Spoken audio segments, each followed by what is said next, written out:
Here we go. This is not a drill, people.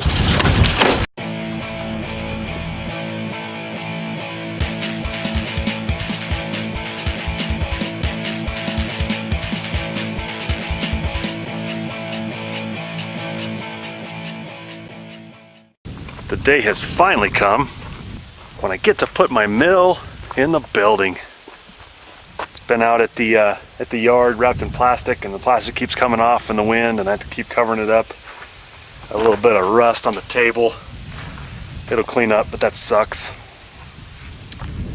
How am I gonna get that thing in there, you ask? How am I gonna get it off the trailer? Why didn't I do this earlier? Because I needed a little something like that.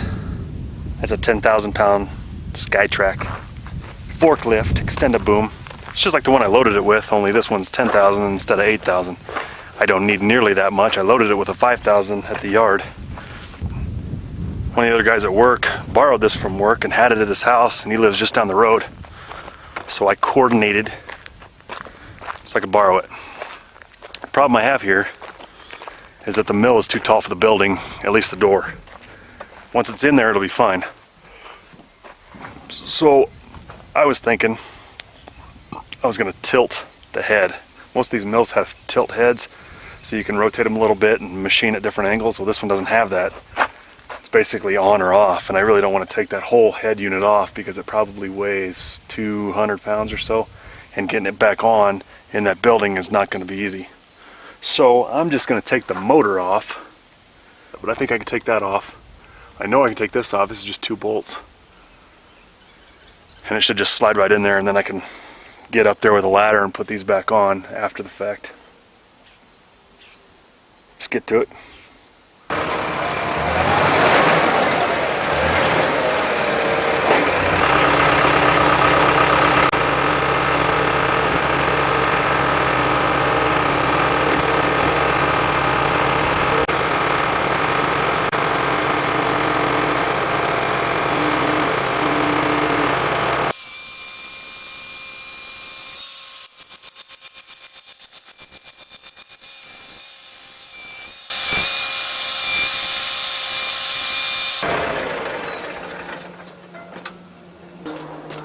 I'm using the trailer as a ladder. Seems way smarter. Plus I can step up onto the table. The table's good for 1,100 pounds. This forklift's a beast. Doesn't even flinch. 4,500 pounds. Nothing.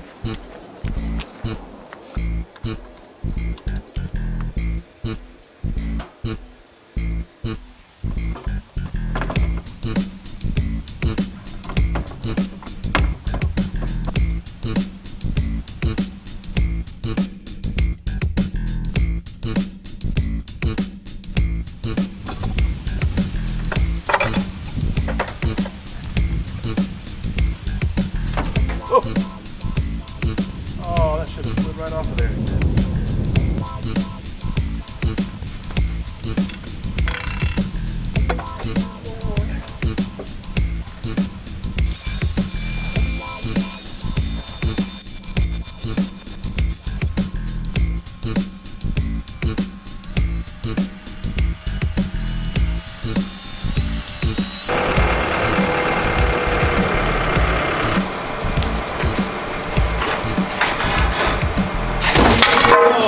That was close.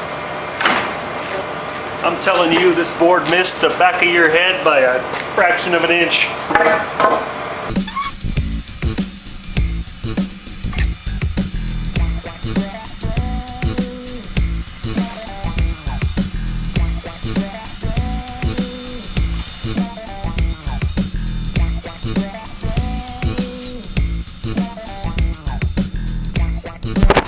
Time to position the beast. See if this thing's got the cojones to lift it.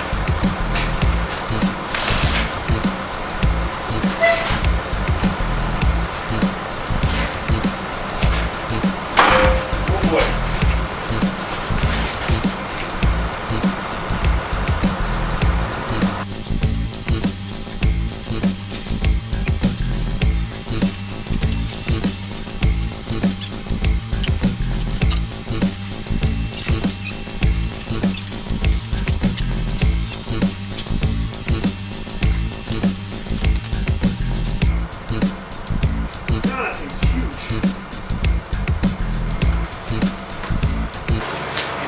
client. There's a big wasp nest in this one.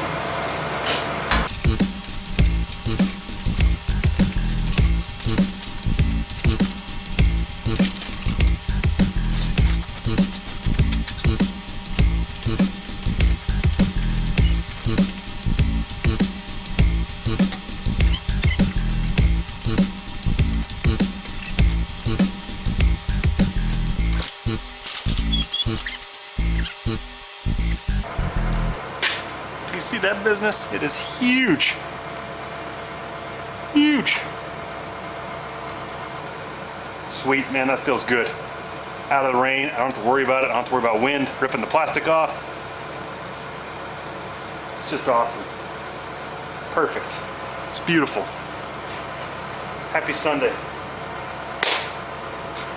So, bye-bye.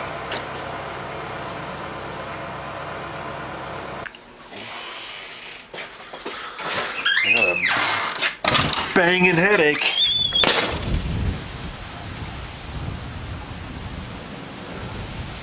That sounds like hail. It's just getting ready to say it's measurement day. My favorite time of day, my favorite time of week. I get 3 measurements, 3 measuring days per week.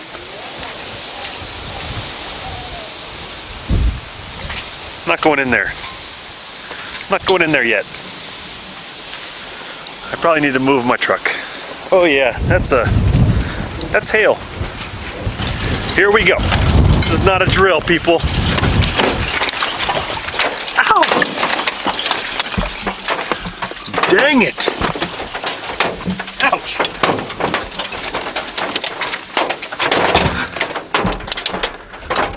It's that time. This is the first hail of the year for me. Let me get this bad boy in the shed here. Seeing that?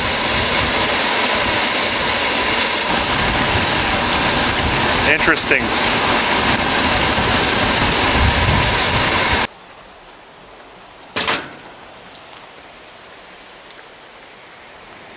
Here's the babies. Quick refresher, because I don't think I've said it in a long time. I've been asked a few times lately, why do we cover them with blankets? Why do you cover fruit with blankets? I cover watermelons with it, all the pumpkins with it. Why? I'll tell you why. Because the sun dries out the skin. Best case scenario is the pumpkin stops growing, but when it's getting 30 something pounds a day, up to 50 pounds a day, it doesn't just stop because the skin's hard, it just splits. And that's not good in any sense, not good at all. So we don't put the blankets on for much anything else but to keep the sun and the hard wind off of it. And it helps with the pests, I think. Let's start out with the little dude, the little pumpkin. This is the little guy. Can you see them? Oh, that towel's soaked. I am very happy being able to say that this is the little guy, okay? Because if all is correct, this should be 100 pounds, and it is a weird shaped pumpkin. I don't have a tape. I don't have a cloth tape, so I gotta do it the hard way.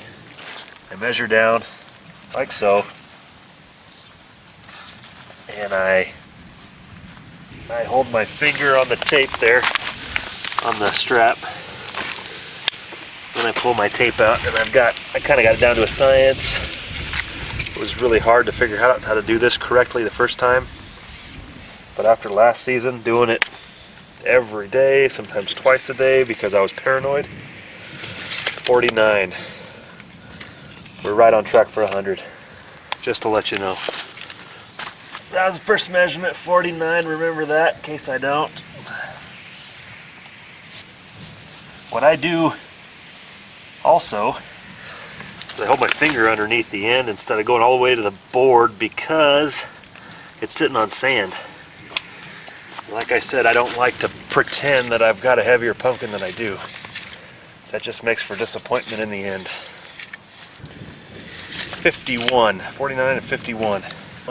I'm not gonna get real carried away and go under the stem or anything. I'm just gonna kind of keep it low and say good enough for now.